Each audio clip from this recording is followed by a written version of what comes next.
Hi friends, my name is Host Eric, and I am the host of Talking with Famous People. And today I'd like to do what I thought about doing while I was taking a shower a little while ago, which is make a video about an ENTP taking a shower and say what that reveals about cognitive functions. So when I went and got in the shower, I first just sort of stood under the warm water for a while, but then I got the shampoo and I looked to see what is this thing, because it could be conditioner, and I don't like to use conditioner because it's hard to tell when you have successfully washed it out of your hair. So I'm looking for the name of this product, and there's all these different labels on this bottle, and down at the very bottom in small word it says shampoo. I had already rejected the main bottle in there as being just conditioner. It's called Mane and Tail. Anyway, then I looked at the bottle of shampoo. Finally, I find the word shampoo, and I'm like, gosh, why do they put it so small down there? And I thought to myself, I wonder if it's intentionally to make it such that people have to read all the other labels on their bottle while they're looking to find the word that says shampoo. It says what it is. And then I thought, well, what about in the store? Well, they probably assume that because it's in the shampoo section next to the conditioner, that then people have to look at the bottles more because they have to figure out whether it's conditioner or shampoo. And the longer time a person spends with their product, they figure the more time the more likely they are to buy it. And then I thought, oh, well, that would be a good topic for a video. And I thought about basically, and at that point, as soon as I thought that, I shifted from a non-observed, from a more or less unobserved state of being into an observed state of being within myself, which is to say, all of a sudden I was no longer thinking. I was planning what I was going to say. And that happens concurrently with the idea generation and or the process of I know that phone. Thank you. Okay.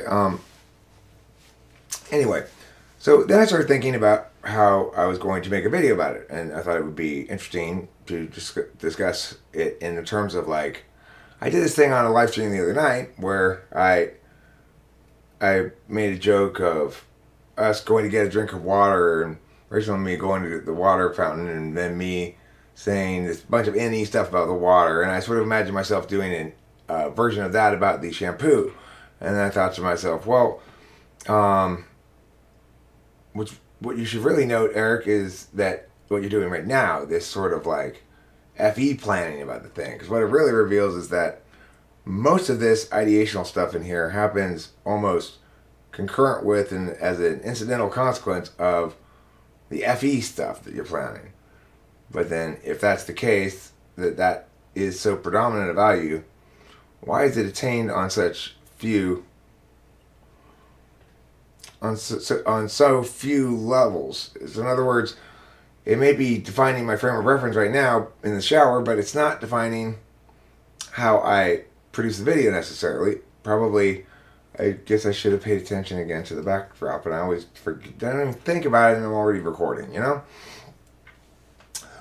So, at this point in the shower, I realized that something that I was saying in my head, or planning to say in my head, I don't even remember what it was now, but it was this incredibly, I know what it was. It was about whether I had already determined that the conditioner was conditioner or not. So in my head, I was telling the story, and in the story I was telling in my head, I looked at the bottle of conditioner first, and then I realized this is conditioner and put it down. And then I got the bottle of shampoo and I realized, looking for the word shampoo. But my TI during this time in the shower kicked in and said, but that's not actually what happened. And you can't just, it's like, yes, that would be a convenient reality for the narrative.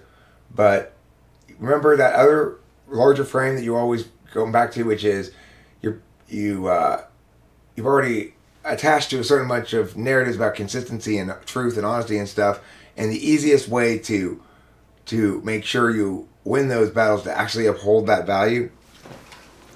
So you might as well just do it, and then you can always at least talk about how you had that conversation in the shower, in the video when you make it.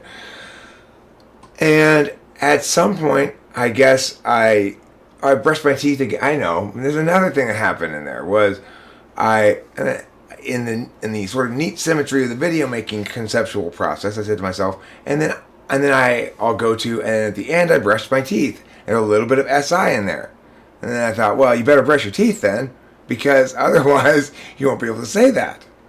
And I did brush my teeth, and I thought, but Eric, that's ridiculous, because it doesn't change the fact that you're making something up for the narrative. It's just you're making the statement true by arbitrarily doing the behavior. And that, again, is my tool function keeping me in check constantly in terms of the logic of the thing. Regardless, what didn't happen at any point in that shower?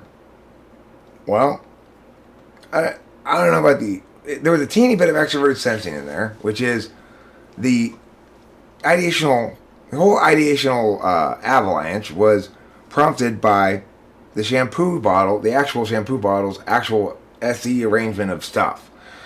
So I was triggered by a SE thing.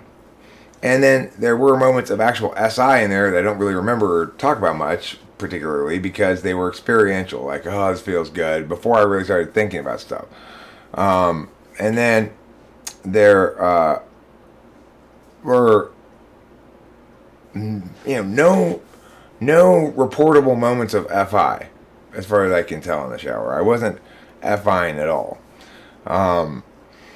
There are not really any reportable moments of NI in the shower, except, I guess, no, I would say here's one where I said, oh, well, that's, you're thinking about doing maybe a repeat of that concept you did on a live stream, making an independent video. That was an NI recognition of these things have the same identity, kind of. And the need for a specific identity for the video to occur. So these things occurred in the shower and comprised my experience of it.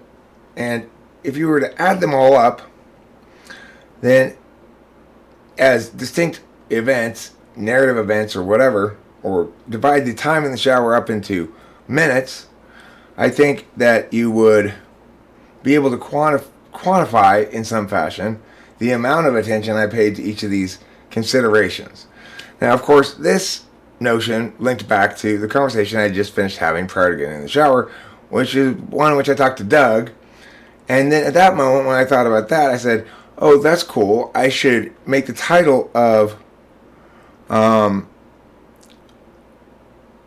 video something like, Doug joins Eric in the post-debate shower, or something like that. Because Doug had come into my mind naturally on that occasion, at that point in the shower. At this point, I'm near the end of the shower. And so, but nevertheless, I thought, and then I ended up thinking about, well, this is a good idea to put that in the title at all, because I got to make sure that YouTube doesn't think I'm actually showing people together showering or something like that. They're taking it literally. So, anyway, then I came out here and made this video. So, that's how an ENTP takes a shower.